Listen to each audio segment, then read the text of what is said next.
Bismillahirrahmanirrahim. Assalamualaikum warahmatullahi wabarakatuh. Waalaikumsalam warahmatullahi wabarakatuh. Alhamdulillah nahmaduhu wa nasta'inuhu wa nastaghfiruh wa na'udzu billahi min syururi anfusina wa min sayyiati a'malina may yahdihillahu fala mudilla lahu wa may yudlil fala hadiya lahu.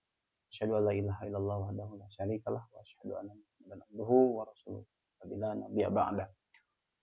Wa qala Allah ta'ala fil Qur'anil Karim a'udzu billahi minasyaitonir rajim. Bismillahirrahmanirrahim. Ya ayyuhalladzina amanu in tansurullaha yansurkum wa yusabbit aqdamakum.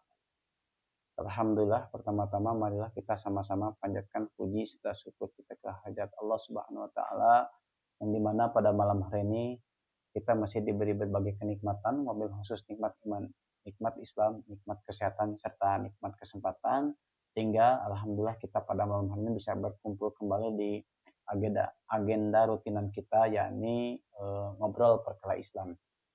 Mudah-mudahan Allah senantiasa memberikan kenikmatan kepada kita semua sehingga kita selalu bisa menghadiri agenda yang kita selenggarakan. Salawat beserta salam juga mudah-mudahan selalu tercurah limpah kepada junjungan kita semua yakni Habibana wa Nabiyana Muhammad Rasulullah sallallahu alaihi wasallam. Juga tak lupa sampaikan salam kepada para keluarganya, para sahabatnya, para tabi'in, tabi'ut tabi'in, juga mudah-mudahan terhitung kita semua sebagai umatnya mendapatkan syafaatul uzma di yaumil akhir. Amin ya Allah ya rabbal alamin. Baik, seperti biasa dalam agenda ngobrol perkara Islam ada beberapa rangkaian acara. Yang pertama pembukaan, yang kedua pembacaan ayat suci Al-Quran, yang ketiga pemaparan materi yang insya Allah akan disampaikan oleh Ustaz Dedi, dan alhamdulillah pada malam hari ini beliau telah berada di tengah-tengah kita. Yang selanjutnya sesi tanya jawab, karena dalam agenda ngobrol perkara Islam dianjurkan untuk adanya pertanyaan untuk kita didiskusikan ya. Baik, untuk efektivitas waktu kita buka ngobrol perkara Islam pada malam hari ini dengan membaca basmalah bersama-sama. Bismillahirrahmanirrahim. Alhamdulillah, untuk acara selanjutnya pembacaan ayat suci Al-Quran yang insya Allah akan dibacakan oleh akhuna Tio, kepada akhuna Tio. Tafadhol. Bismillahirrahmanirrahim. Assalamualaikum warahmatullahi wabarakatuh. Waalaikumsalam warahmatullahi wabarakatuh. A'udzu billahi minasyaitonir rajim. Bismillahirrahmanirrahim. Alhamdulillahilladzi anzala ala abdihil kitaba wa lam Alhamdulillahilladzi anzala ala abdihil kitaba wa lam yaj'al lahu iwaja. Qayyiman liyundira ba'san syadidan min ladunhu wa yubashshiral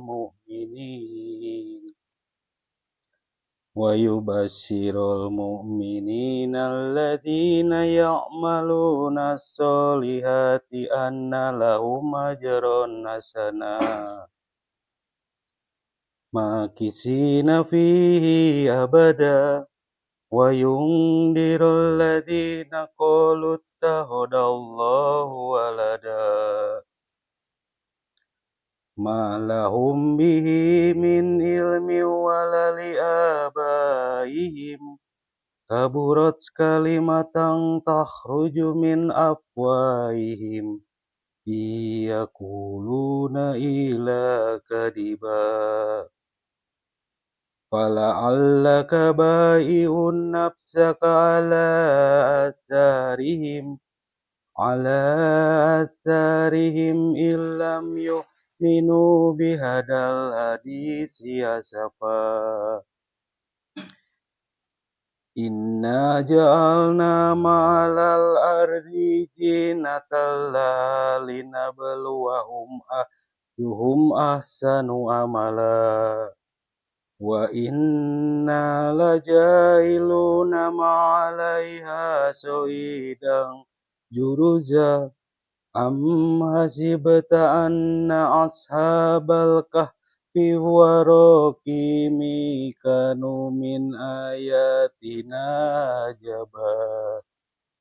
Sadaqallahul azim. Assalamualaikum warahmatullahi wabarakatuh. Waalaikumsalam warahmatullahi wabarakatuh. Syukur kepada beliau yang telah membacakan ayat suci Al-Quran. Mudah-mudahan Allah memberikan rahmatnya ketika kajian dibacakan ayat suci Al-Quran. Amin. Amin. Baik, untuk acara selanjutnya pemaparan materi yang temanya masih dirahasiakan, saya juga belum tahu. Yang insya Allah akan disampaikan oleh Sadadi kepada Sadadi Tafadhol. Bismillahirrahmanirrahim. Assalamualaikum warahmatullahi wabarakatuh. Alhamdulillah, nahmaduhu wa nasta'inuhu wa nastaghfiruh wa na'udzu billahi min syururi anfusina wa min sayyiati a'malina may yahdihillahu fala mudhillalah wa may yudlil fala hadiyalah. Asyhadu an la ilaha illallah wa asyhadu anna sayyidana Muhammadan abduhu wa rasuluh. Allahumma salli ala sayyidina Muhammad wa ala alihi wa sahbihi ajma'in, amma ba'd. Qala Allah Ta'ala fi kitabihil karim, a'udzu billahi minasyaitonir rajim. Bismillahirrahmanirrahim. Ya ayyuhan nasu inna khalaqnakum min dzakari wa untha wa ja'alnakum syu'uban wa qabaila lita'arafu. Inna akramakum indallahi atqakum, innallaha alimun khabir. Wa qala ta'ala aidan, innallaha la yughayyiru ma biqaumin hatta yughayyiru ma bi anfusihim. Alhamdulillah, puji dan syukur senantiasa kita panjatkan kehadirat Allah Subhanahu wa Ta'ala yang telah memberikan kita limpahan karunia nikmat, terutama nikmat yang paling besar, nikmat iman dan nikmat Islam. Tak lupa salawat dan salam semoga terlimpah curah kepada junjungan kita, baginda Rasulullah Muhammad sallallahu alaihi wasallam, dan juga kepada para sahabatnya, keluarganya, para tabi'in, tabi'ut tabi'in, dan umatnya hingga akhir zaman.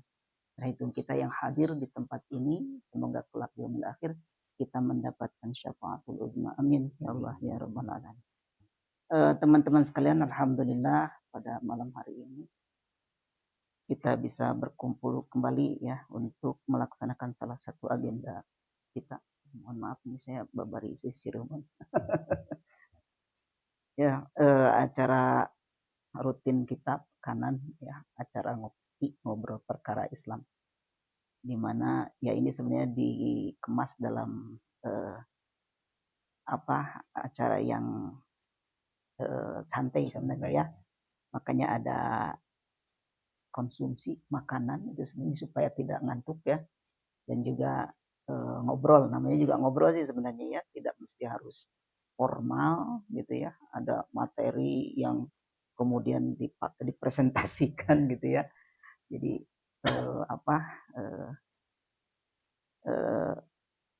terlalu kaku lah begitu ya. Tapi mudah-mudahan tidak mengurangi dari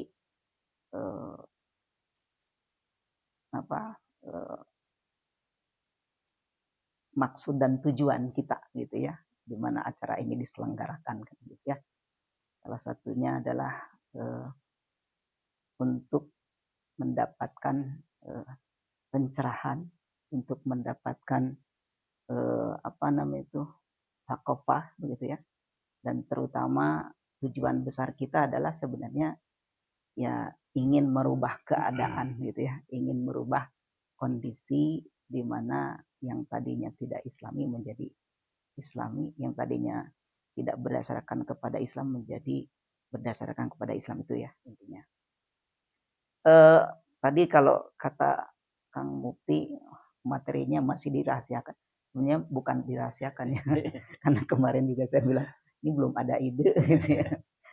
Sampai tadi Kiki juga nge-WA saya nggak ada ide gitu.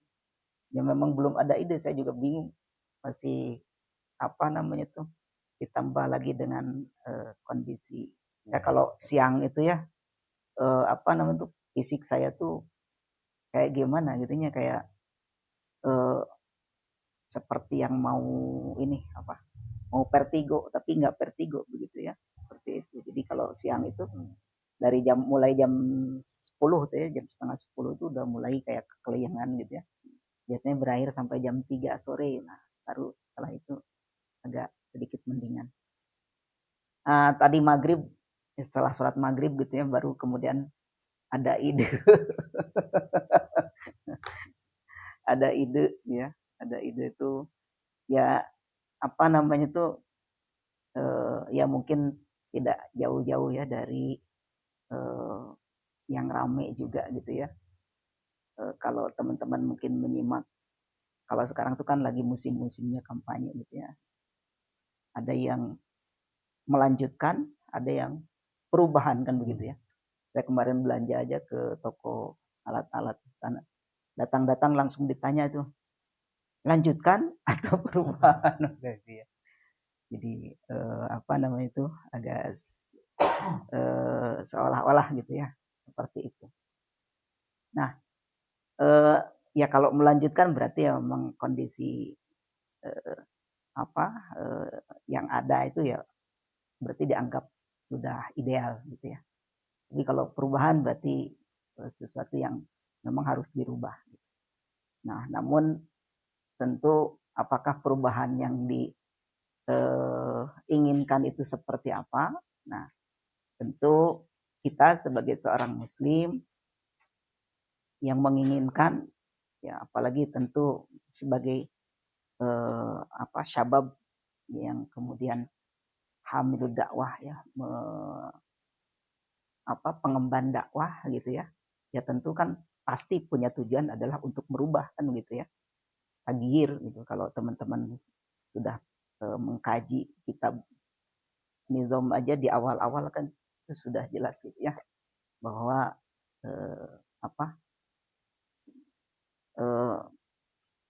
perubahan itu mesti dilakukan kan gitu ya. Gitu. Sebagaimana dalam firman Allah Subhanahu wa taala Al-Qur'an surat Ar-Ra'd ayat 11 ya. A'udzubillahi minasyaitonirrajim. Bismillahirrahmanirrahim. Innallaha la yughayyiru ma biqaumin hatta yughayyiru ma bi anfusihim ya. Itu di kitab Nizam ya, kalau teman-teman yang sudah ngaji di awal-awal itu ada itu ayat itu disajikan ya dalam bab Thoriqul Iman gitu ya. Ya tentu kita semua ya sebenarnya gitu ya. Ya walaupun yang namanya berubah dan dunia itu pasti berubah sebenarnya. Di perubahan itu sesuatu yang sifatnya alamiah gitu ya. Saya dulu digitukan juga gitu ya, orang yang pertama kali kontak saya itu perubahan itu alami gitu ya. Jadi sesuatu yang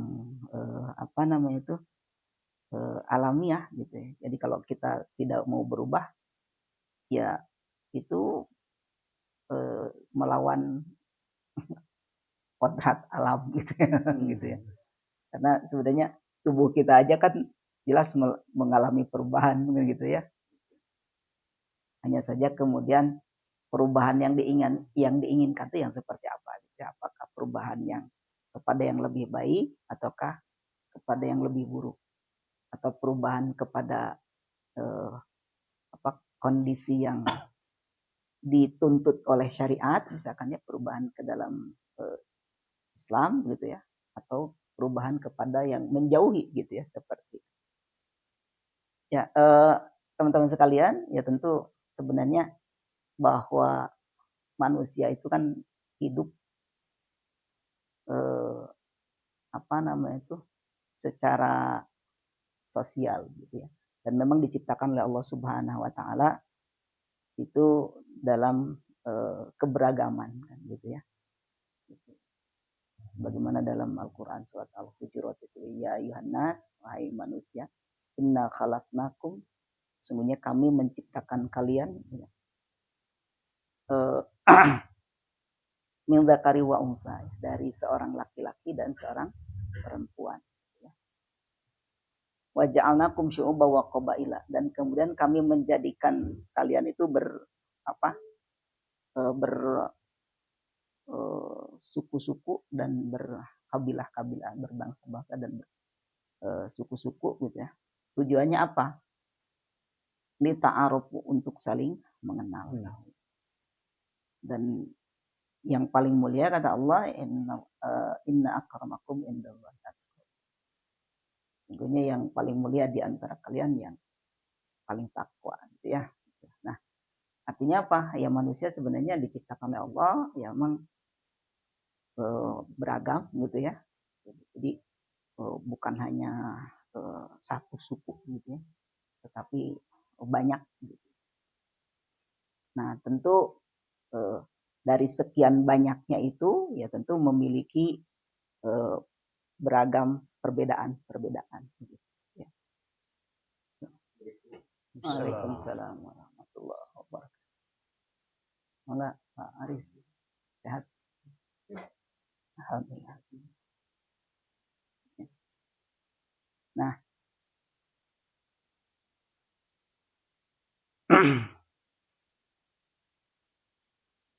nah di antara manusia ini sebenarnya kan memiliki Allah ciptakan memiliki potensi ya dalam kehidupan, baik itu pemikiran, kemudian naluri dan juga kebutuhan jasmani, di mana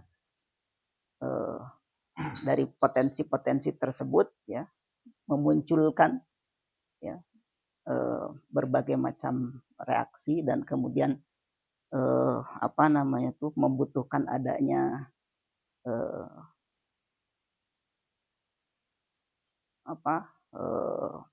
pelampiasan gitu ya. Seperti halnya kalau seseorang diberikan naluri Gorizatunau begitu ya, maka muncul perasaan gitu ya, cinta antara orang tua dengan anaknya gitu ya, laki-laki dengan perempuan, kasih sayang dan seterusnya ya. Kemudian juga Gorizatul Baqo, seseorang memiliki rasa cinta terhadap tanah air gitu ya, kekuasaan. Kemudian Gorizatut Tadayun, seseorang juga memiliki merasa dirinya lemah, membutuhkan adanya sesuatu yang kuat, ya, beragama, dan itu membutuhkan semua itu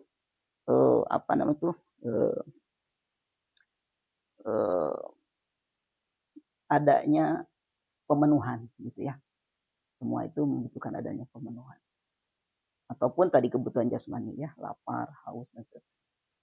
Nah, semua itu tentu membutuhkan adanya pemenuhan. Nah, dari pemenuhan itulah kemudian ya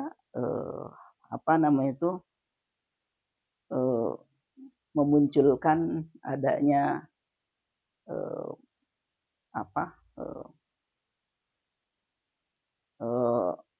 perbedaan di dalam memenuhinya tadi. Tentu ini sesuai dengan pemahaman yang dimilikinya. Ada orang yang diberikan naluri Gorizatunau, suka sesama atau antar laki-laki dan perempuan, maka butuh pemenuhan, pelampiasan. Maka jika seseorang itu punya pemahaman bahwa tidak ada masalah gitu ya, laki-laki dan perempuan itu memenuhi hasratnya gitu ya, tanpa ada akad begitu ya, gitu. Atau misalkan dengan pergaulan bebas gitu ya, selama saling menyukai. Ada orang yang memenuhinya tentu harus dengan akad gitu ya. Begitupun rasa cinta terhadap kekuasaan gitu ya.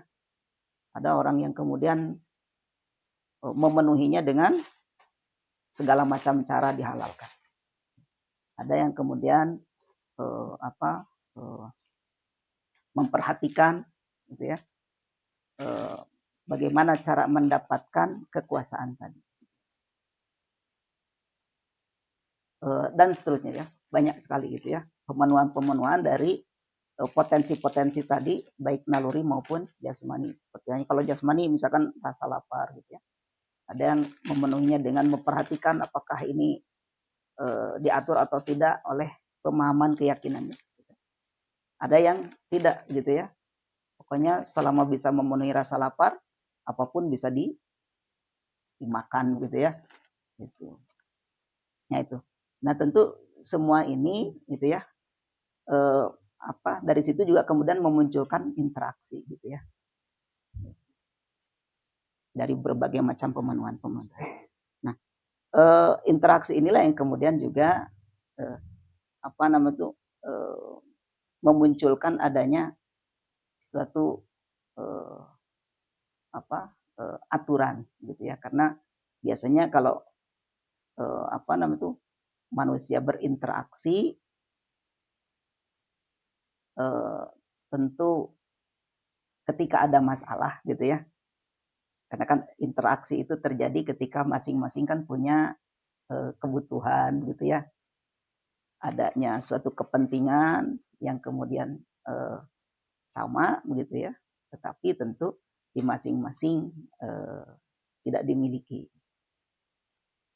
Maka kalau terjadi adanya suatu permasalahan gitu, maka dibutuhkan adanya aturan. Dan aturan ini ya memang harus disepakati. Kalau enggak ya bisa kacau. Nah itu ya. Nah itu terjadi di tengah-tengah kita, ya. Atau yang kita kenal sebagai sebuah tatanan masyarakat, ya. Jadi di situ ada individu-individu ya dalam sebuah masyarakat itu, yang kemudian di dalamnya ada pemahaman, ada pemikiran, yang kemudian juga di dalamnya ada perasaan-perasaan, dan juga memiliki tata atau sistemnya aturan. Ya, jadi kalau misalkan dalam suatu masyarakat salah satunya aja tidak ada, yaitu masih belum dikatakan masyarakat sih sebenarnya ya. Jadi masyarakat itu bukan hanya sekedar kumpulan individu, tetapi ya memang realitasnya begitu ya. Ada individu, ada pemikiran gitu ya. Kemudian juga ada perasaan dan ada aturan. Karena memang sebenarnya manusia tadi ya diciptakan oleh Allah gitu ya, memiliki potensi gitu ya. Nah, dari potensi-potensi ini yang kemudian juga memunculkan adanya interaksi gitu ya. Nah, teman-teman sekalian, nah dari situ kemudian dari interaksi ataupun dari pemikiran, dari perasaan dan juga aturan, ya tentu beda-beda gitu ya, tidak sama gitu. Di dalam sebuah di dunia gitu ya, di aturan-aturan kemudian interaksi itu memang ada yang kemudian baik, ada yang kemudian juga tidak baik. Tentu bagi kita, bagi seorang muslim, yang baik adalah Islam tentu ya, yang memiliki pemikiran Islam, perasaan Islam, dan kemudian aturan Islam. Nah, sedangkan kalau di luar itu berarti tidak baik. Artinya apa? Pemikirannya bukan Islam, kemudian perasaannya juga tidak Islam, gitu ya. Dan aturannya juga bukan Islam, maka jelas itu adalah tidak baik. Nah, dari sinilah kemudian kita sebagai seorang muslim melihat apakah fakta yang ada di hadapan kita, di tengah-tengah kita itu sudah sesuai dengan apa yang dicita-citakan sebagai seorang muslim hidup dalam kondisi yang memang diperintahkan oleh Allah Subhanahu wa taala gitu ya, ataukah tidak. Nah, ketika misalkan kondisi itu belum atau tidak gitu ya, berada pada kondisi ideal, yaitu berdasarkan akidah Islam, maka sebuah masyarakat tadi berarti harus ada proses perubahan.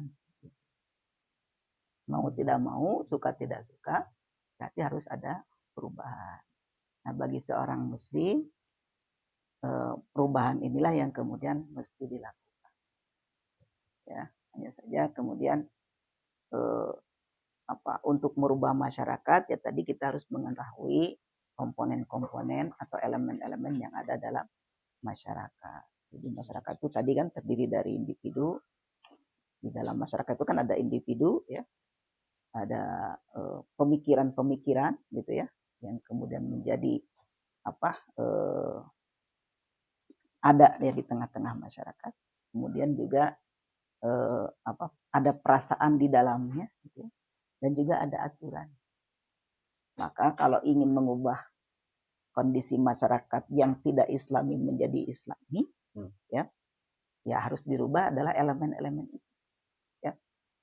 Individunya yang tadinya tidak memiliki kepribadian Islam itu menjadi individu yang memiliki kepribadian Islam.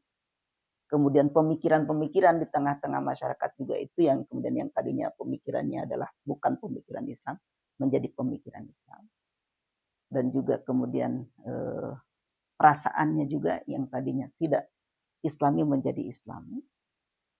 Dan kemudian sistem atau aturan yang tadinya tidak Islam menjadi Islam. Jadi 4 komponen ini yang kemudian harus dilakukan perubahan ketika kita ingin merubah masyarakat, gitu ya. Nah, jadi kalau misalkan ini penting memahami fakta masyarakat, ya, karena kalau misalkan kita salah dalam memahami fakta masyarakat, maka ketika kita mencita-citakan ingin adanya perubahan, maka tentu tidak bisa, gitu ya, dilakukan dengan tepat. Ya. Padahal kita kan jelas ya, oleh Allah dijelaskan tadi dalam Al-Quran surat Ar-Ra'd itu, innallaha la yughayyiru ma biqaumin, gitu ya. Sungguhnya Allah tidak akan merubah keadaan suatu kaum. Ini jelas ayat ini sebenarnya bukan perubahan individu ya, tetapi perubahan masyarakat, karena di situ jelas ya, Allah tidak akan merubah kondisi atau keadaan suatu kaum. Ya. Hatta sehingga ya yughayyiru, mereka sendiri nih ya yang merubah, gitu ya. Di situ kalau yughayyiru pertama itu kan jelas Allah yang dinisbatkannya Allah tidak akan merubah, di situ tidak ada jamak.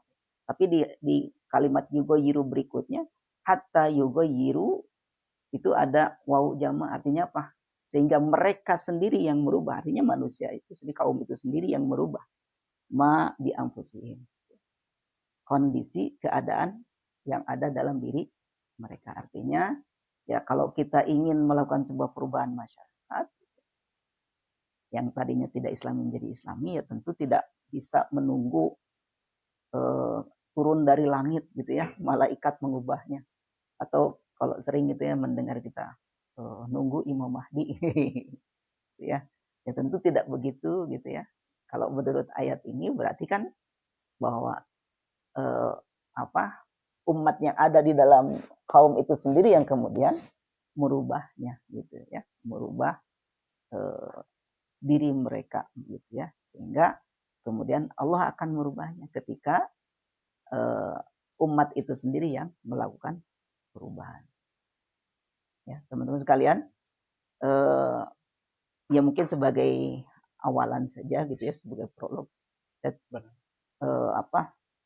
supaya ini menjadi banyak atau hidup, gitu ya, atau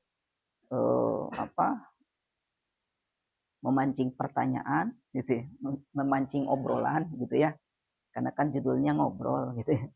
Jadi tidak ngomong terus-terusan nanti obrolannya hilang, gitu ya, seperti hanya kemarin. Karena kalau misalkan dijelaskan detail dulu, pas pertanyaan nggak ada, jadi monoton, gitu ya. Lebih baik ya mungkin itu yang memancing, memicu untuk diskusi, untuk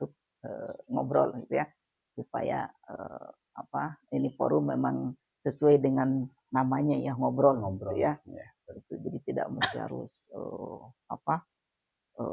detil dulu begitu ya.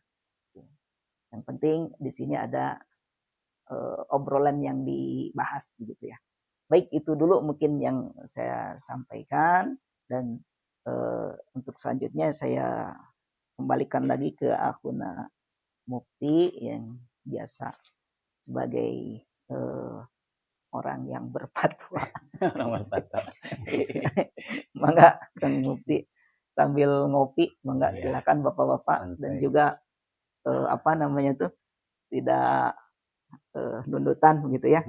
Yang ngerokok juga nggak apa-apa, silakan, tapi ya itu tadi ya. Dihisap sendiri ya. Dihisap sendiri. Jangan dikeluarin lagi. Bisa keluarin lagi. Asal yang masih ngerokok sholatnya tidak sah ya. Dan nggak bisa jadi imam gitu. Nggak bisa jadi imam. Harus berhenti dulu merokoknya baru sholat. Sah gitu. Mangga. Ya, jazakallah atas Keserda ngahulang. materi yang tadi disampaikan ya terkait perubahan. Nah, apalagi memang tahun sekarang ini adalah tahun ada di negara kita ya, di Indonesia ada acara pilpres ya, pemilihan presiden, yang dimana memang berbicara perubahan hari ini memang sangat menarik untuk didiskusikan ya. Walaupun tadi dengan tujuan tidak sesempurna mungkin ya, tidak sedetail mungkin untuk mencapai konsep perubahan tadi, karena mungkin ini sengaja beliau sampaikan seperti begitu untuk memancing pertanyaan dari para hadirin yang hari ini hadir di kajian ngopi ya. Jadi memang kadang tadi Ustaz Diri menyampaikan ketika adalah salah satu ayat yang ketika bahwa Allah itu tidak akan merubah satu kaum ketika kaum itu sendiri tidak mau merubah, ya. Artinya ada ikhtiar yang dilakukan. Nah, lalu mungkin dari rekan-rekan atau teman-teman kita yang ada di luar hari ini yang memang masih berharap pada sistem yang sedang dijalankan hari ini, mungkin ya mereka berjuang melalui jalur partai yang ada hari ini yang ada di negeri kita hari ini.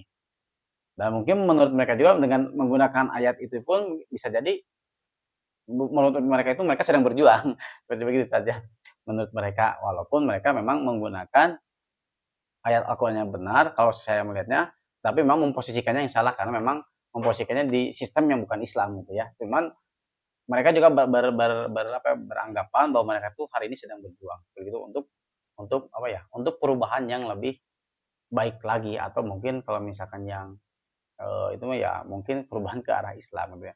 Tapi dengan cara yaitu seperti itulah, mengikuti sistem yang ada hari ini.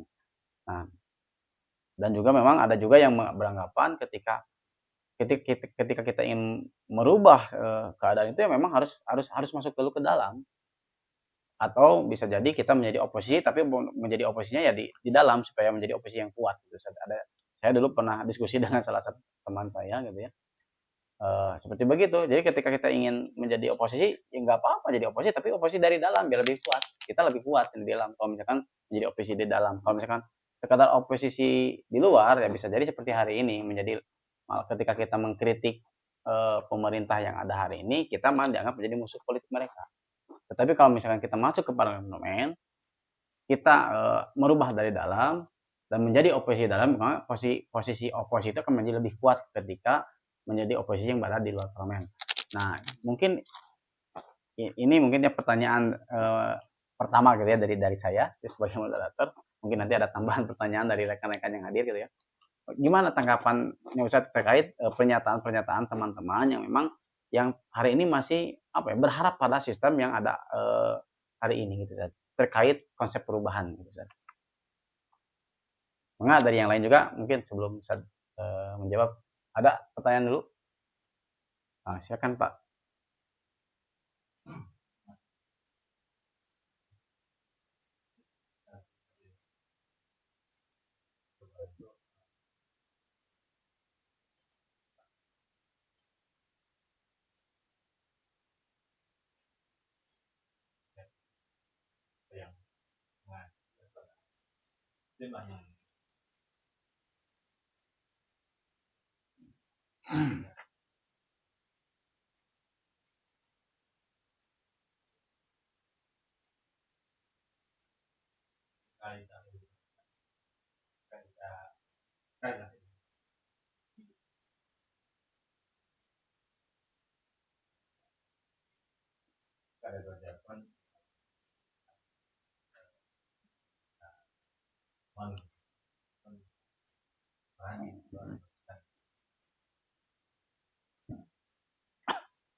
Boleh Son.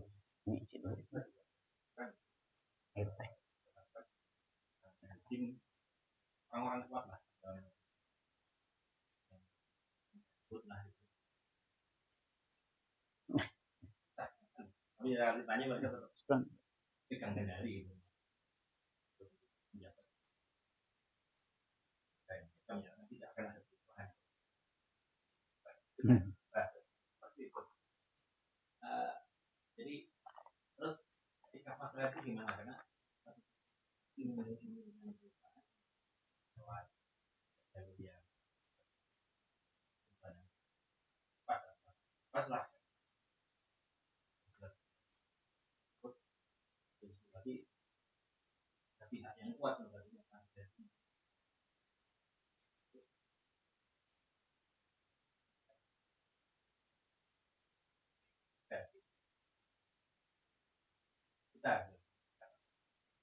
Sekarang.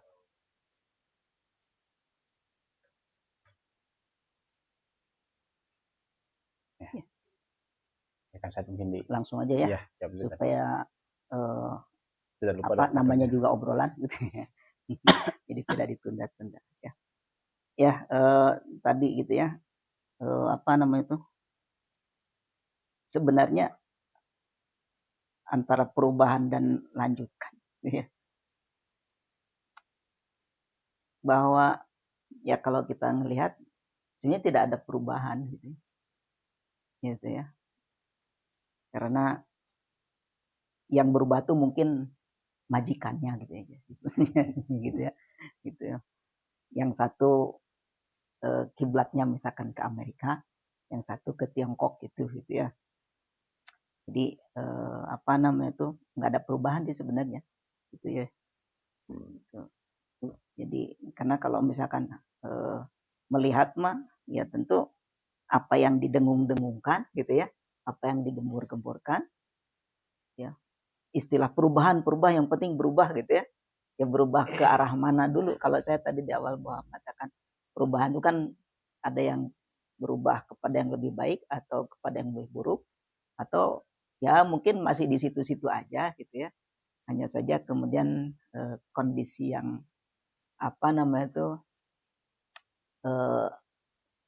membuat masyarakat terhibur lah gitu ya. Itu misalkan apa yang tadinya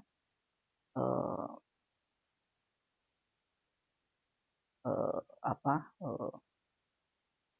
kondisinya rada sedikit susah gitu ya, menjadi rada sedikit apa lega lah gitu ya.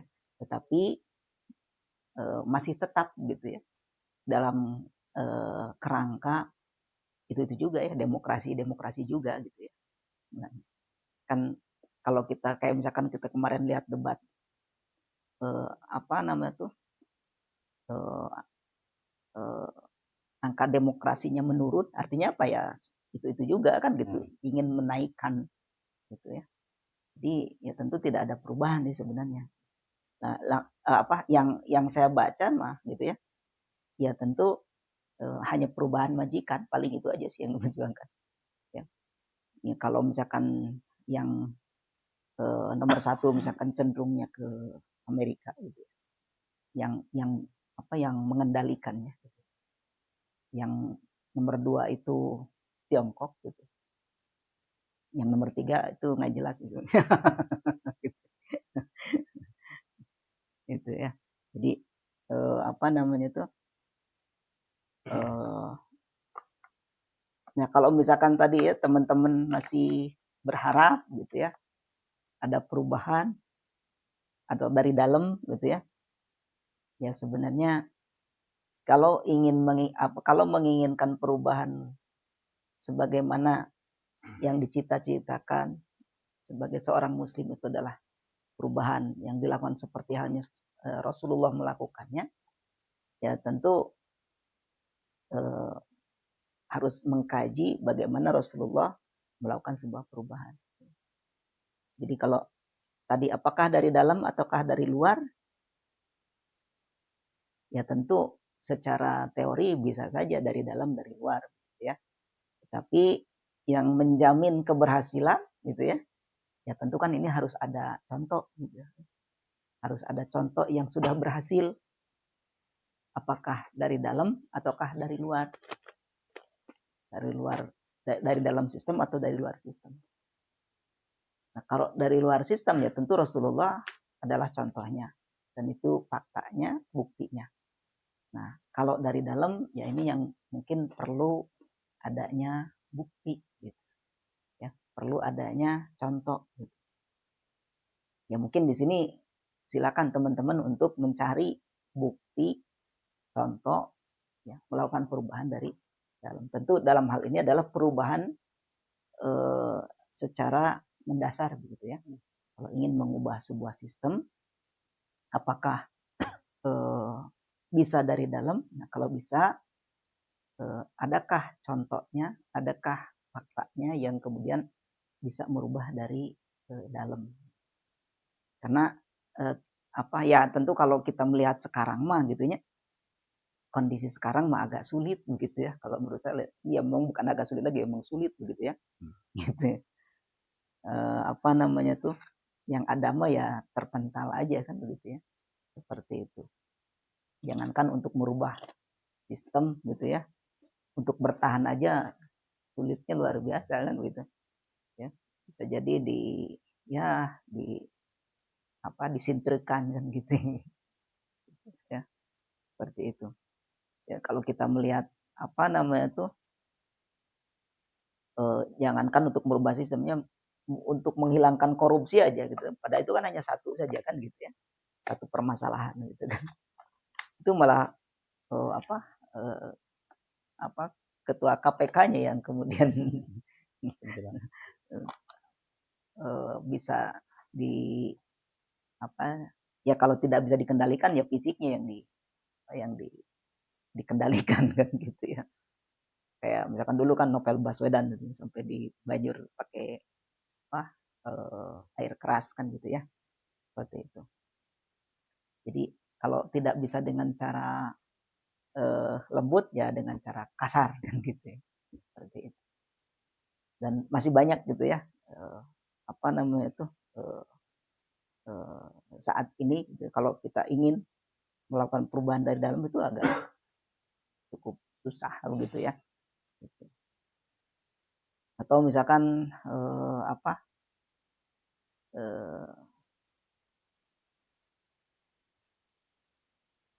ya kalau mungkin baru-baru ini kayak tadi gitu ya,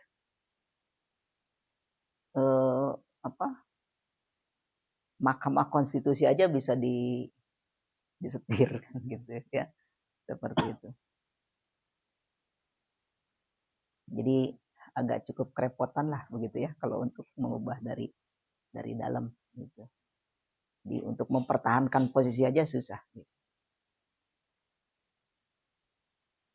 Nah, atas bagaimana? Ya tentu ya sebenarnya merubah yang mendasar itu, merubah sistem itu ya satu-satunya contoh yang sudah berhasil ya memang dari luar. Hanya Rasulullah Shallallahu Alaihi Wasallam contohkan kan. Dengan melakukan apa? Ya tentu melakukan edukasi, ya. Melakukan pembinaan para sahabat, ya, dibina oleh akidah Islam, gitu ya, syariat Islam, ya, sehingga mereka memiliki pemikiran dan nafsiyah Islam, memiliki kepribadian Islam, ya, sehingga mereka menjadi pribadi-pribadi yang kuat, pribadi-pribadi yang kokoh, dan kemudian mereka menyebarkan dakwahnya, gitu ya. Dan tidak hanya itu, kemudian Rasulullah melakukan dakwah secara terang-terangan, gitu ya, secara interaksi dengan masyarakat, ya, secara berjamaah, gitu ya. Tidak hanya memfokuskan individu, tetapi juga melakukan dakwah secara jamaah. Di situ kemudian memunculkan atau menyebarkan opini, gitu. Opini tentang, ya tentu dulu zaman Rasulullah adalah bagaimana opini tentang ketauhidan, opini tentang Rasulullah sebagai nabi, gitu ya, sebagai rasul. Kemudian juga opini tentang ajaran-ajaran Islam, gitu ya, itu disebarkan, gitu ya, sehingga kemudian terjadi interaksi, ya, di kalangan masyarakat pada waktu itu, sehingga muncul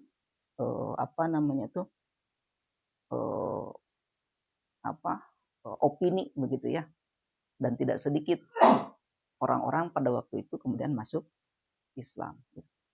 Banyak, gitu ya, dari di tahapan dakwah secara berjamaah ini, interaksi dengan masyarakat ini, kemudian banyak masyarakat yang masuk Islam, gitu ya. Walaupun tentu ya tidak sedikit dari kalangan mereka yang juga menolak, begitu ya, atau melakukan penentangan. Nah, di sini yang kemudian dialami oleh Rasulullah itu, ya tadi itu ya, adanya pemutarbalikan fakta, ya, atau propaganda buruk, begitu ya, tentang Rasulullah. Kemudian itu tidak mempan dilakukan penganiayaan, gitu, sampai kepada tingkat yang paling sulit, yaitu pemboikotan, gitu. Tapi itu semua tetap dijalani Rasulullah, dan beliau tetap melakukan aktivitas dakwah, dan beliau meminta, ya, kepada para pemegang kekuatan, gitu ya, untuk menolong dakwah, walaupun pada menolak, begitu ya, karena ya mereka jelas, gitu ya, yang tidak beriman gitu ya, ketika diminta untuk menolong dakwah, ya ukurannya materi, biasanya dunia, gitu ya. Kalau saya menolong agama Anda, menolong Anda, gitu ya, apa imbal baliknya, kan gitu biasanya ya. Atau kalau misalkan Anda berkuasa, gitu ya, apa yang bisa saya dapat, gitu ya, biasanya kan gitu. Atau setelah Anda pergi meninggalkan dunia, gitu ya, siapa yang berkuasa berikutnya, kan begitu biasanya ya. Kan sebenarnya normal aja, kayak sekarang juga kan begitunya, orang berkuasa setelah berkuasa pengen nambah lagi, kan gitu ya. Karena kekuasaan itu sebenarnya ya sebuah kenikmatan yang dirasakan, gitu ya, oleh orang-orang, karena kemudahan mengakses segala kemuliaan duniawi itu ya bisa diraih, gitu ya, dengan kekuasaan. Makanya ketika orang berkuasa itu pengen nambah lagi, kan gitu ya. Nah, zaman dulu juga begitu ya, para orang-orang yang menolak dimintai menolong dakwah Rasulullah itu untuk memberikan pertolongannya. Ya, sampai akhirnya kemudian datang memang orang-orang yang ikhlas, orang-orang yang memang ingin menolong dengan benar-benar tulus, gitu ya, seperti halnya orang-orang Ansor, gitu ya, orang-orang Madinah yang kemudian memberikan nusrohnya, pertolongannya kepada Rasulullah. Ya, nah disitulah kemudian Rasulullah diangkat menjadi pemimpin mereka, gitu ya. Dan disitulah kemudian Rasulullah dijadikan pemimpin, diberikan kepercayaan, gitu ya, menerima mandat kekuasaan. Gitu ya. Jadi setelah dakwah itu dilakukan, ya, baik membina individu maupun masyarakat, tercipta opini, ya, di seluruh Jazirah Arab sebenarnya pada waktu itu, ya, terjadi, ya, dakwah Islam, gitu ya, opini. Hanya saja kemudian yang menerima dakwah dan memberikan pertolongan dakwahnya itu adalah orang-orang Ansor, gitu, orang-orang Madinah. Hingga kemudian Rasulullah diberikan kepercayaan. Rasulullah diberikan mandat untuk memimpin Madinah, menerapkan konsep yang dibawa oleh Rasulullah, yaitu syariat Islam. Hingga Islam tegak di Madinah. Itulah fakta di mana Rasulullah melakukan sebuah perubahan. Gitu, ya. Jadi Rasulullah tidak pernah masuk ke dalam sistem yang ada pada waktu itu. Ya, ya, ketika misalkan di Mekah aja kan Rasulullah ditawari, ya, ditawari oleh orang-orang Quraisy, gitu, ya. Apakah Muhammad itu mau wanita, ya, mau harta atau mau tahta, gitu. Harta, tahta, wanita. Kalau Muhammad itu mau harta, maka kita akan kumpulkan seluruh harta yang ada di kabilah Arab, ya, sehingga Muhammad menjadi orang terkaya.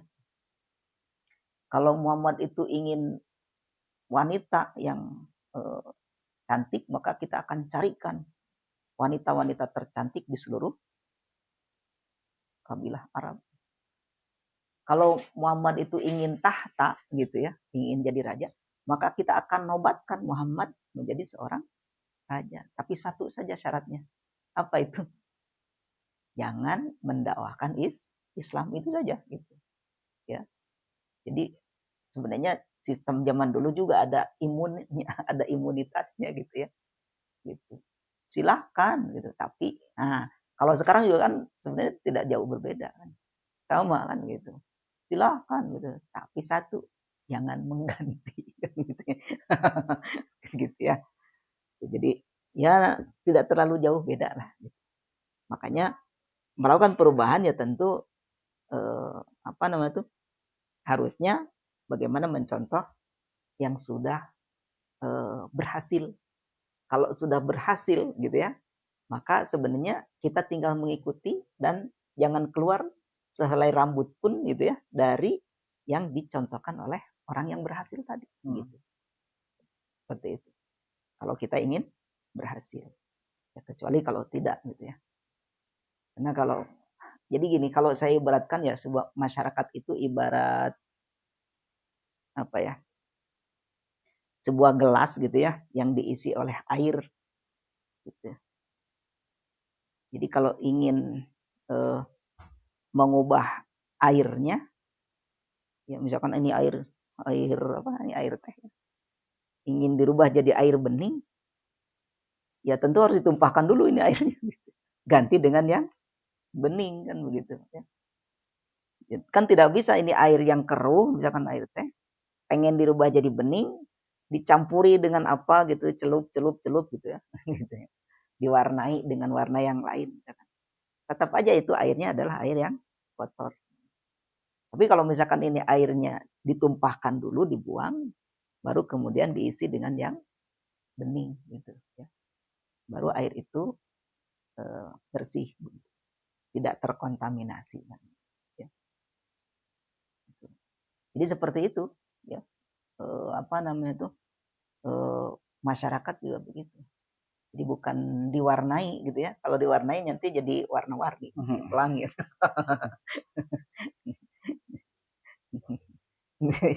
Ya, ditumpahin dulu gitu ya airnya, gitu. Diganti dengan yang baru, gitu ya. Itu seperti itu. Itu ya mungkin Pak ya. Jadi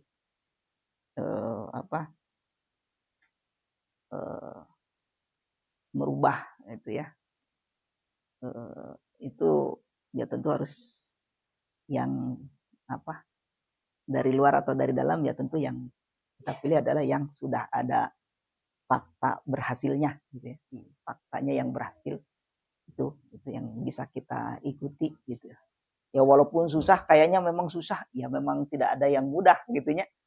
Perubahan mah jangankan gitu kan, ingin jadi presiden RI aja 2024 itu kan tidak mudah kan gitu. Susah ya susah kan gitu ya. Persaingannya luar biasa kan, ada permainan itu kan, permainan negara-negara luar sih sebenarnya kan sekarang itu ya. Jadi masyarakat itu sebenarnya ya sedang dipermainkan gitu kan. Nah, kita mah justru tidak mesti harus ikut-ikutan gitu ya. Ikutan dalam permainan mereka kan gitu. Ya. Coba kalau teman-teman nyimak tuh wawancaranya Bosman itu, Bosman Mardiku Uwik gitu kan. Ya memang di situ yang bermain itu ya kalau Barat Amerika itu ya diwakili ya Amerika, kemudian kalau Timur ya Tiongkok kan gitu ya. Gitu. Sehingga ya kita bisa lihat gitu ya. Mana yang dipegang oleh Barat, mana yang dipegang oleh Tiongkok. Yang dipegang oleh Tiongkok kan jelas yang sedang berkuasa. Sehingga mereka itu berkomitmen tidak boleh kalah kan gitu ya. Tidak boleh kalah. Karena ya tentu mereka punya kepentingan yang besar. Sehingga dengan komitmen tidak boleh kalah, ya mereka akan menghalalkan segala cara kan begitu. Dan kan kita bisa lihat kan fakta-faktanya kan gitu. Cara-cara apapun ditempuh itu, yang penting tidak kalah kan gitu. Harus menang gitu ya. Gitu. Jadi ini yang masyarakat harusnya jeli melihat itu ya. Jadi tidak masuk arus ya, walaupun ya saya juga sering menyimak aja kan gitu. Cuman ya seru aja kan gitu ya. Cuman bagi kita ya tentu tidak ikut arus gitu ya. Ikut arus mereka, justru kita harus membawa arus perubahan. Arus baru gitu, arus yang berbeda gitu ya. Apa itu? Ya perubahan ke arah yang diperintahkan oleh Allah Subhanahu wa taala itu. Ya. Itu kalau dulu istilah siapa tuh ya? Pemilu itu kan ibarat stasiun lah gitu ya. Ibarat stasiun gitu. Kalau kita punya stasiun akhir tujuan dan kita berada dalam gerbong kereta, ya kan setiap stasiun, setiap tempat tuh ada stasiunnya. Nah, kalau kita turun di stasiun yang belum menjadi tujuan kita, ya tentu kita tidak akan sampai pada tujuan. Sama sekarang juga kalau misalkan kita ikut-ikutan gitu ya. Dalam stasiun ini, pemilu 5 tahunan itu kan stasiun lah itu istilahnya. Ya tentu cita-cita tujuan kita untuk sampai di stasiun akhir ya tentu tidak akan tercapai. Kenapa? Karena kita akan disibukkan dengan ya seperti itu.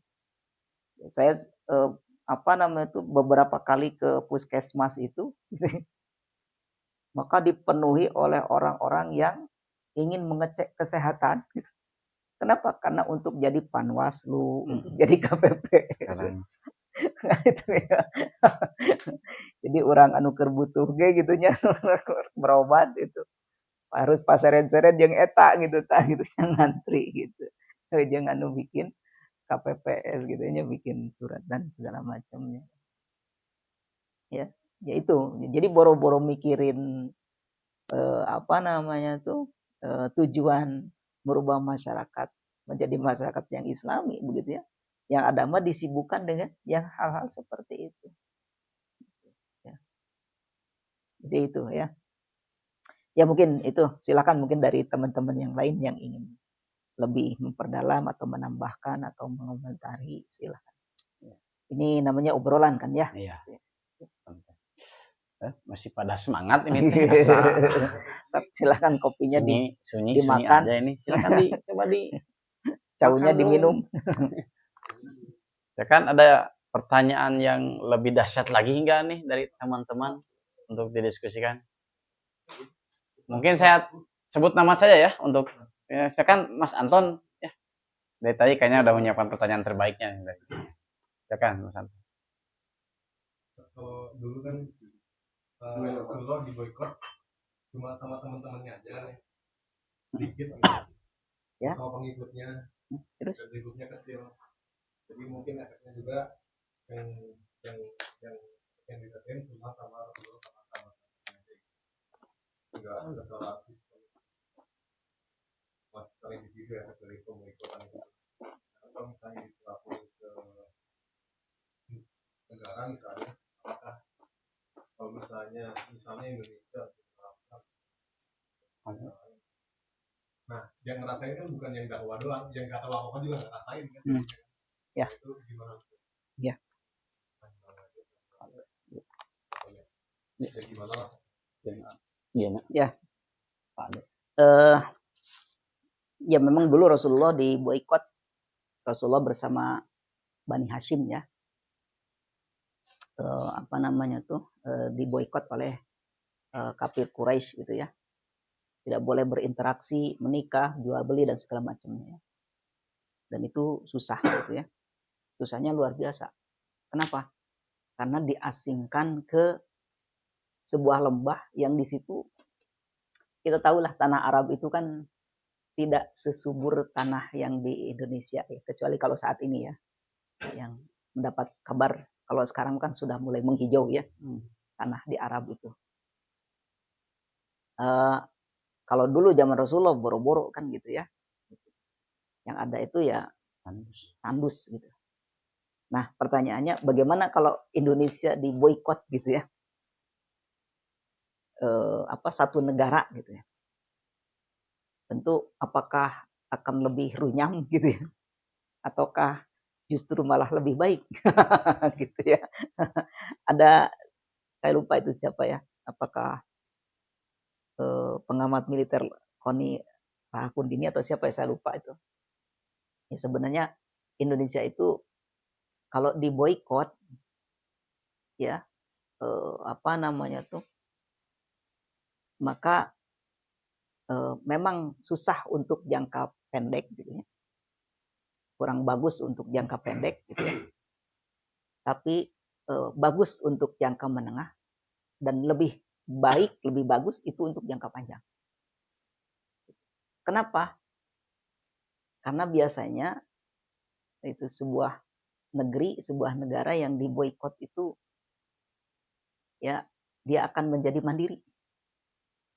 Ya kasih contoh aja misalkan gitu ya. Dulu Korea Selatan itu kan diboikot ya produknya teknologinya, kemudian dia bangkit kan gitu ya. Menjadi memiliki teknologi sendiri ya. Kita tahu Samsung itu kan dimiliki oleh Korea. Ya, kemudian mobil gitu ya. Mereka punya perusahaan sendiri gitu, bisa bikin sendiri. Ya. Kita tahu juga China gitu ya. China itu kan dengan Amerika itu kan senantiasa berseteru. Ya. Kayak kemarin itu perang dagang. Amerika tuh memboikot Huawei kan, ya. Tidak boleh menjual chipset gitu ya, teknologi Amerika kepada Cina gitu ya. Tapi apa yang terjadi? Cina mampu mengembangkan teknologi sendiri. Bahkan sekarang memang teknologi Cina itu melampaui Amerika kan. Nah, itu salah satunya gitu ya. Dan memang mau tidak mau, suka tidak suka, kita juga bisa mengakui Cina sekarang memiliki lompatan-lompatan yang luar biasa, baik dalam bidang infrastruktur maupun manufaktur gitu ya, kayak tadi teknologi seperti itu. Nah, lalu bagaimana dengan Indonesia? Sebenarnya Indonesia itu tidak ada kekurangan gitu ya. Karena sebenarnya gini, sebuah negara itu kalau diboikot, yang penting yang pertama adalah rakyatnya bisa makan aja dulu gitu. Gitu ya. Nah, Indonesia itu subur gitu ya sebenarnya, tidak kekurangan gitu ya. Subur, kemudian apa, penghasil beras juga sih sebenarnya, penghasil beras yang luar biasa. Ya. Kalau sekarang kok kayak susah ya karena itu dipermainkan aja sih sebenarnya. Ya. Jadi Indonesia tuh nggak kekurangan apapun, Indonesia segalanya ada. Gitu. Mau pangan, Indonesia sumbernya. Atau apa misalkan sumber energi mineralnya banyak. Ya. Nikel itu kan hampir terbesar di dunia kan. Makanya sekarang beralih ke apa namanya itu mobil listrik dan segala macamnya itu kan karena memiliki cadangan nikel yang luar biasa.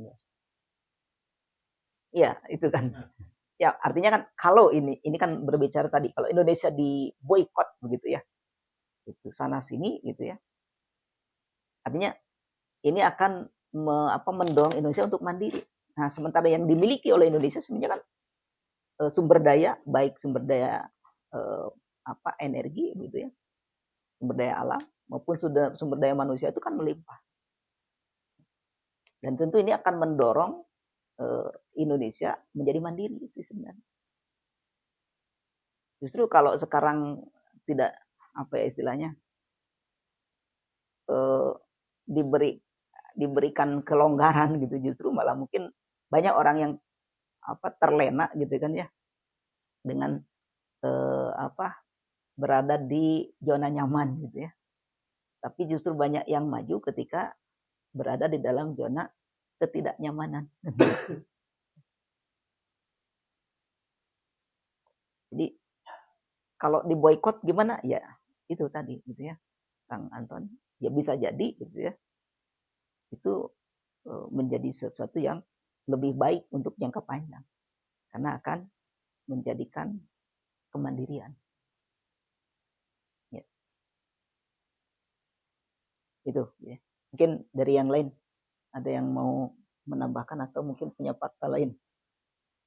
Gimana Mas Anton, ada tanggapan lagi? Ada pertanyaan kedua? Gimana? Mungkin silakan dari saudara Kiki ini. Ini kan kalau zaman dulu kan itu dipakai bukan cuma untuk berdakwah saja, mencari ilmu, bersilaturahmi, tapi saya khawatirkan, yang orang khawatirkan gitu, jelang-jelang pemilu kan mengangkat ke pemilu gitu, adalah beberapa ini gitu, yang secara notabene BKM-nya tuh artisan salah satu partai politik gitu. Ini lebih khawatirkan sih gitu. Sampai mewanti-wanti ke umatnya, Bapak Ibu tanggal sekian pilih ini, terus ada yang bilang bahkan hak tidak untuk memilih kan itu hak saya. Kata Pak DKM gini, kalau nggak memilih Anda akan dipidana karena gitu. Saya kaget, artinya sudah nyopot dipidana gitu. Jadi saya ingin ya sedikit mungkin ditajuk apakah ada orang seperti itu gitu. Karena di sebelah sih agak kencang sih. Ya. Di mana itu?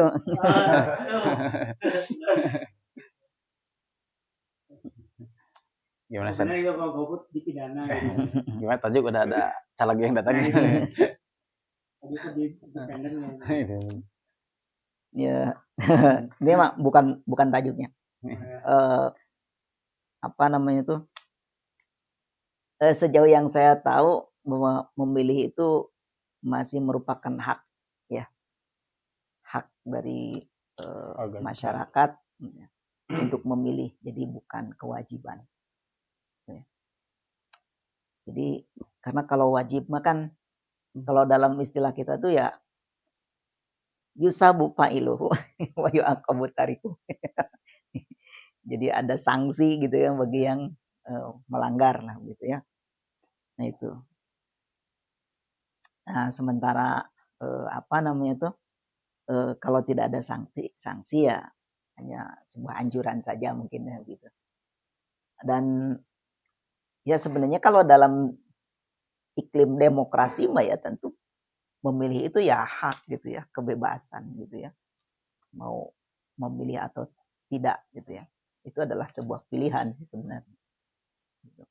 Jadi kalau misalkan mereka memaksa untuk memilih gitu ya, bahkan menerapkan kalau membuat undang-undang yang memaksa misalkan ya, memberikan sanksi bagi yang tidak memilih, ya berarti kalau mereka memperjuangkan demokrasi, ya mereka tidak demokratis sih sebenarnya gitu ya, seperti itu. Kenapa? Ya karena melanggar prinsip-prinsip demokrasi kan begitu, kebebasan gitu ya, kebebasan memilih. Padahal jangankan memilih di situ ya, berpindah-pindah agama aja bebas kok gitu kan, gitu. Atau orang memakai pakaian telanjang aja gitu kan, itu bebas kok sebagai kebebasan berekspresi dalam demokrasi. Masa hanya sekedar untuk memilih gitu ya, dan tidak memilih harus dipidana kan begitu. Nah, tentu ini tidak sesuai dengan jargon mereka kan begitu, seperti itu. Jadi kalau ada, yaitu mungkin tidak lebih dari kepentingan. Ya, kalau dia seorang caleg atau apa gitunya, ya kalau menurut saya terlalu apa offset lah gitunya, terlalu. Kalaulah dia memang pengurus di dalam suatu organisasi tertentu yang itu sebenarnya netral gitu ya, kayak misalkan lembaga DKM gitu ya, itu ya tentu tidak boleh menggunakan itu untuk kepentingan politiknya dia gitu ya. Jadi tidak secara terang-terangan seperti itu. Karena yang namanya lembaga ke-DKM-an ya tentu itu di situ banyak yang bergabung begitu. Jadi terlalu offset lah kalau menurut saya kalau sampai menggunakan seperti itu gitu. Sampai kemudian masyarakatnya dipaksa gitu. Atau kalau misalkan dia mengatakan seperti itu ternyata undang-undangnya tidak seperti itu, ya itu membuat kebohongan publik. Atau apa sih? Membuat hoax gitu ya. Kalau undang-undang itu tidak ada gitu ya, yang akan mempidanakan orang yang tidak memilih gitu. Karena menurut survei-survei yang ada juga saat ini kan itu pemilih yang tidak memilih itu belum menentukan itu kan banyak itu. Ya. Taruhlah kalau misalkan gitu ya, kalau misalkan 2% saja misalkan 2% saja tidak memilih gitu ya. Dari pemilih itu berapa sih sekarang yang menjadi memilih? Taruhlah kalau misalkan 100 juta aja ya.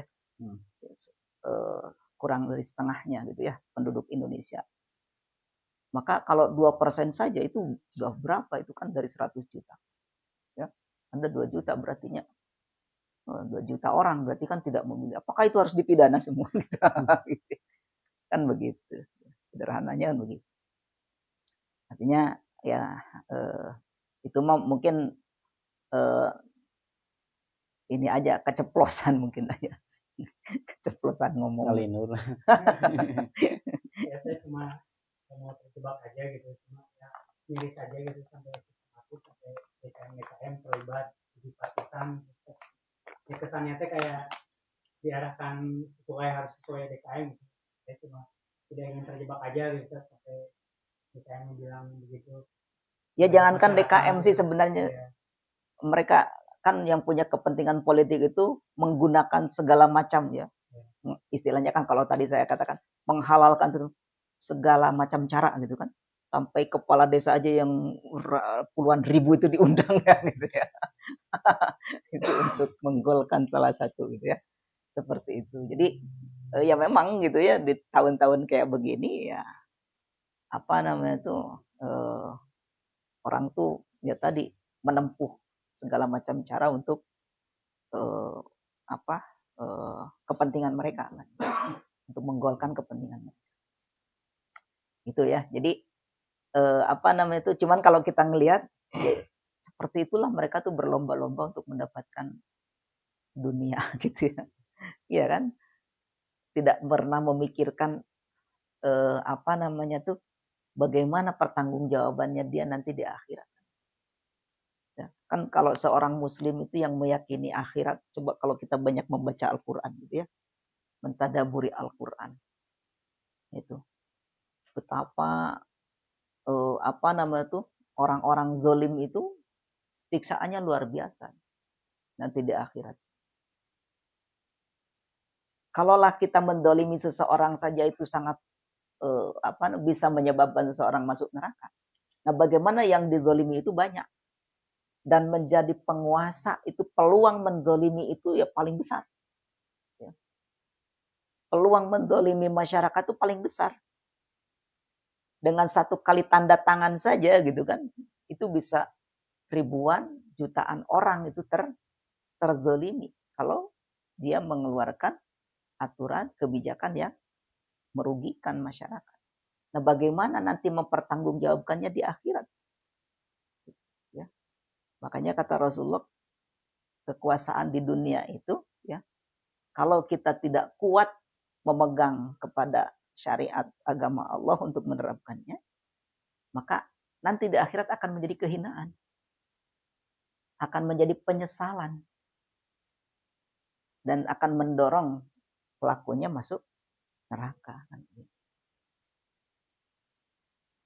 Nah, itu ya, makanya bagi orang yang banyak-banyak mentadaburi Al-Quran, memikirkan akhirat gitu ya, maka sebenarnya tidak akan mau berlomba-lomba untuk menjadi penguasa. Pilih saya, gitu ya. Aturan mah gimana nanti, gitu. Yang penting coblos dulu dan macam-macam. Jadi begitu ya, Ki ya. Jadi itu mah mungkin keceplosan aja.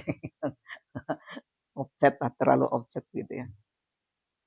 Yang saya tahu seperti itu ya, tapi nggak tahu kalau misalkan mungkin aturannya yang baru ada gitu ya, bahwa yang tidak memilih nanti dipidana. Wah, kayaknya mukti gitu ya. Tara nyoblos dan dipidana. Gimana sekretaris DKM tanggapannya Pak Aris? Dari pengurus RW gitu. Ada datanya gitu kalau di orang tersebut sudah pernah nyoblos di tempat itu. Nah, waktu saya pernah bilang ke polisi dulu ya, bagian itu pas kok dia bisa tahu waktu saya mau bikin SKTL itu, dia bilangnya gini, ya jangan anti itu pemerintahan. Cuma saya nggak dijawab terus saya bikin SKTL. Jadi ada datanya gitu, jam berikutnya. Ya walau alam saya nggak tahu. Gitu. Ya mungkin ada, mungkin ya, karena apa namanya tuh, biasanya kan data pemilih ada ya, yang menggunakan hak pilih atau tidak. Tapi yang jelas itu adalah hak pilih gitu ya, hak pilih ya, bahwa memilih itu ya hak pilih kan gitu. Sementara orang tidak memilih itu juga sebagai warga negara. Ya tentu kita harus menjelaskan juga gitu ya kepada apa namanya tuh pengurus, dalam hal ini misalkan RT atau RW. Toh kita tidak memilih itu bukan berarti kita anti gitu ya, gitu, anti NKRI gitu ya. Ya enggak lah gitu ya. Gitu ya. Bukan berarti anti gitu kan, anti negara ini, enggak kan. Kan banyak orang yang juga tidak memilih. Mereka-mereka mungkin yang banyak di sana juga mungkin banyak juga yang tidak memilih karena kekecewaan dan segala macam kan. Gitu ya. Seperti itu. Jadi itu yang pertama. Yang kedua, bahwasanya kesejahteraan kan itu menjadi hak masyarakat ya. Gitu. Kalau misalkan justru itu gitu kan kita membuat SKTM karena kita dalam kondisi yang memang tidak ideal kan begitu. Kalaupun saya milih gitu kan tetap saya ngajukan SKTM, berarti kan tetap percuma kan gitu ya. Milih juga kan, milih juga anger we geningan miskin kan gitu. Milih miskin hanya anger berarti kan nggak ada perubahan apa-apa kan begitu. Harusnya begitu. Jadi kita harus bisa menjelaskan sih sebenarnya. Ya. Jadi seperti itu. Ya, karena itu hal yang sebenarnya sangat sederhana, ya, sangat sederhana. Gitu.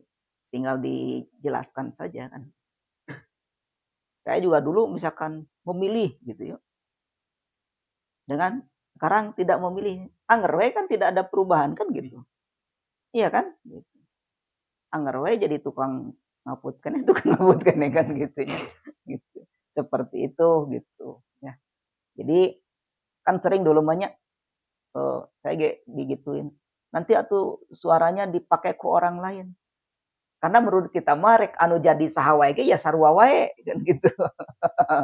Rek itu jadi sarua, ya jadi sarua, ya jadi sarua gitu. Jadi ya suara itu di kesana kemarikan juga kayak tetep kan gitu kan gitu kan. Kan yang beda mah hanya tadi gitu ya. Apa orang-orangnya. Kemudian paling ya tadi program-programnya yang beda-beda mah. Yang satu misalkan mau bagi-bagi susu gratis kan gitu ya.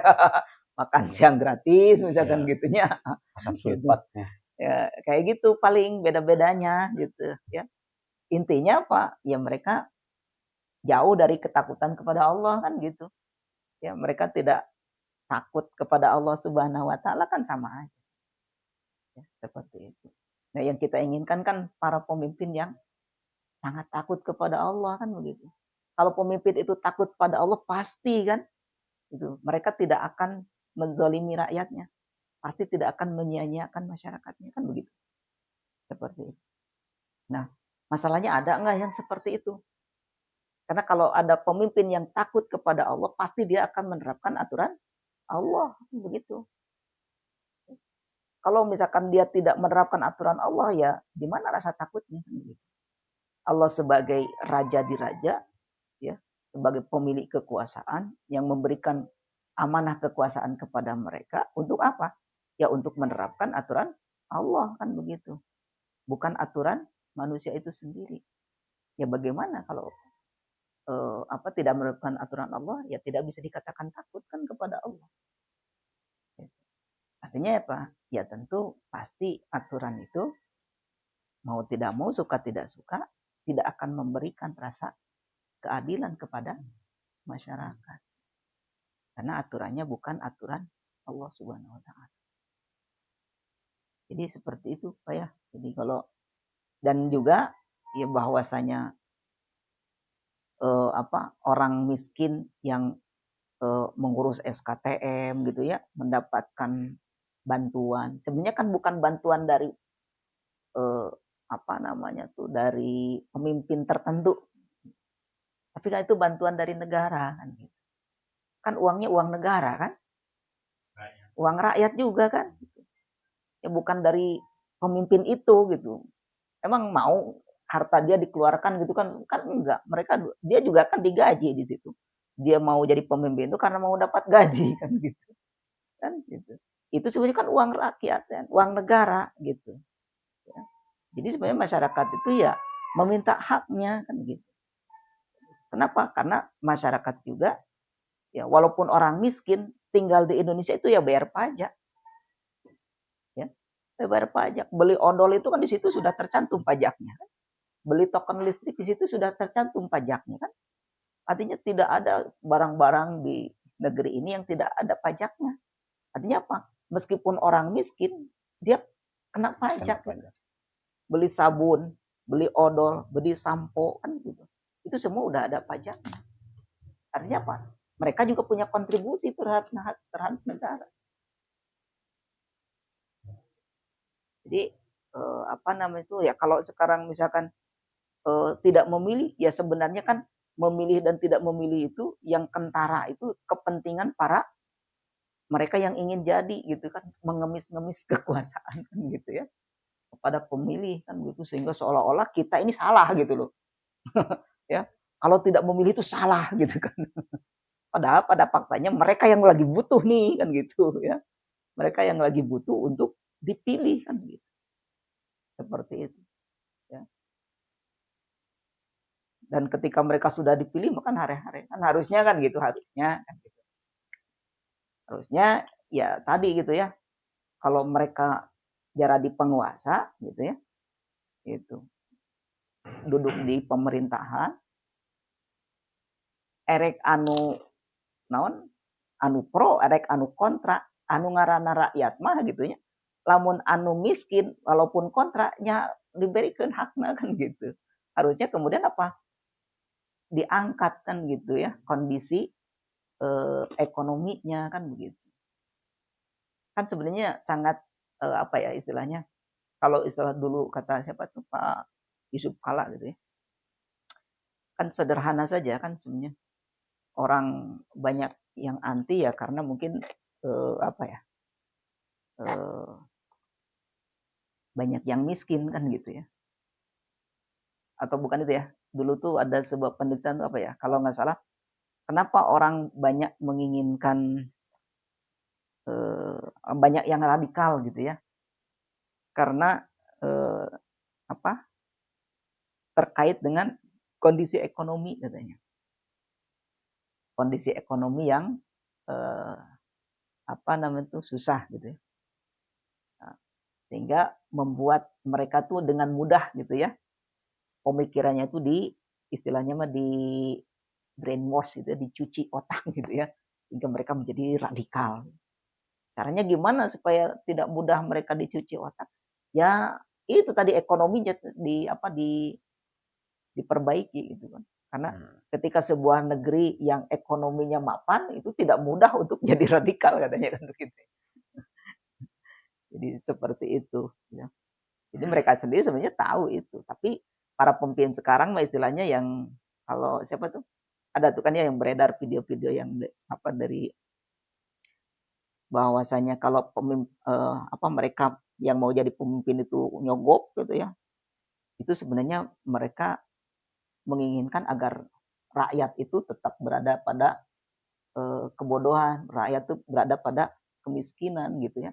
Agar apa? Agar mereka tetap menengadahkan tangan kepada mereka gitu ya. Mereka tetap miskin dan mereka tetap berkuasa kan begitu. Jadi memelihara kemiskinan itu tetap dipelihara kan gitu. Gitu ya. Gitu.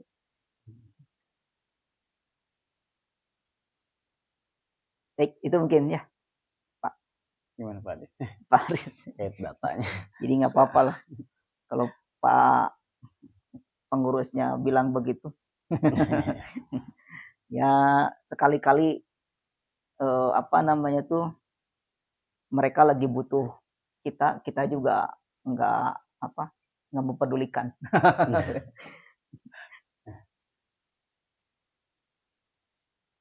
Bisa dimengerti Pak Aris?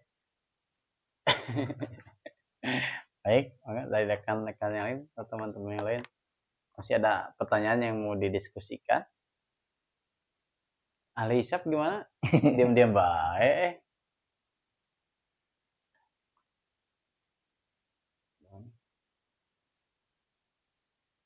Baik, kalau sudah tidak ada, mungkin kita cukupkan dulu ya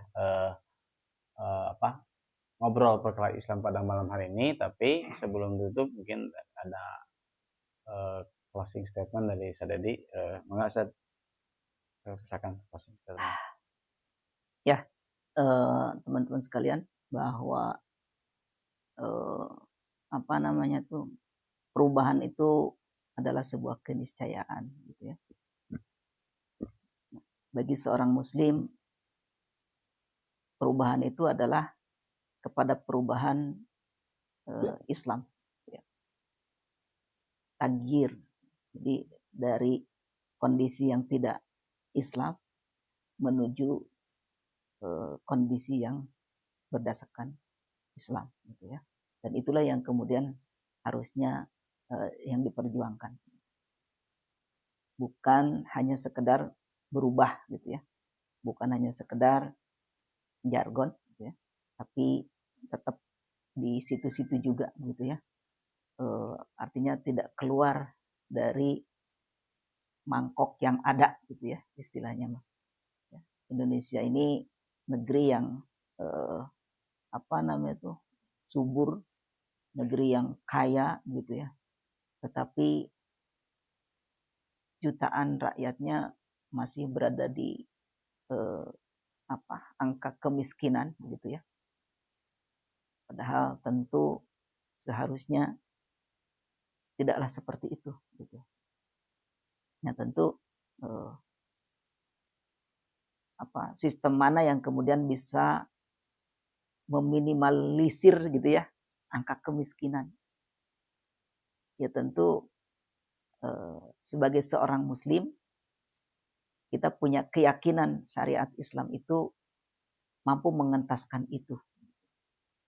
Dan bukan hanya keyakinan kita sebagai seorang muslim, secara fakta bahwa syariat Islam itu juga memiliki konsep gitu ya, yang tentu bisa mengantarkan negeri ya Indonesia ini yang bernama Indonesia ini kepada negara yang kemudian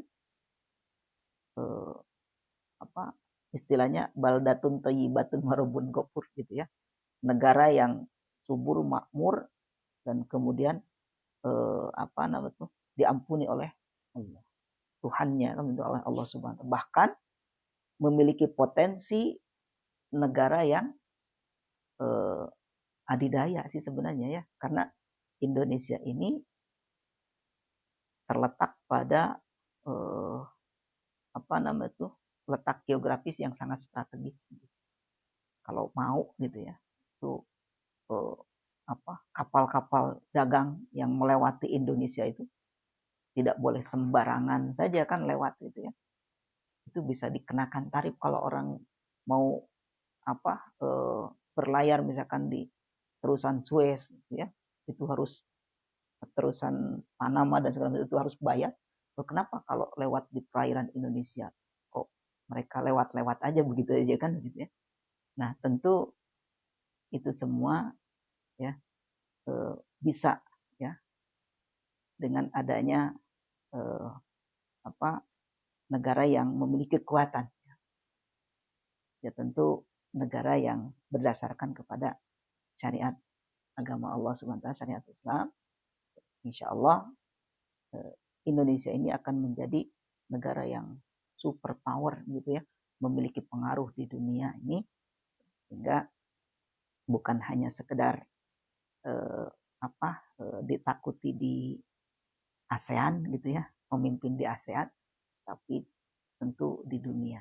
Ya mudah-mudahan ya kita menjadi orang-orang yang gitu ya memperjuangkan itu, walaupun saat ini mungkin masih dianggap gitu ya orang-orang yang istilahnya radikal, intoleran, bahkan mungkin dicap teroris dan segala macamnya. Padahal kita tidak seperti itu gitu ya. Kita ingin negara ini menjadi negara yang maju, tentu dengan apa? Dengan menggunakan syariat Islam.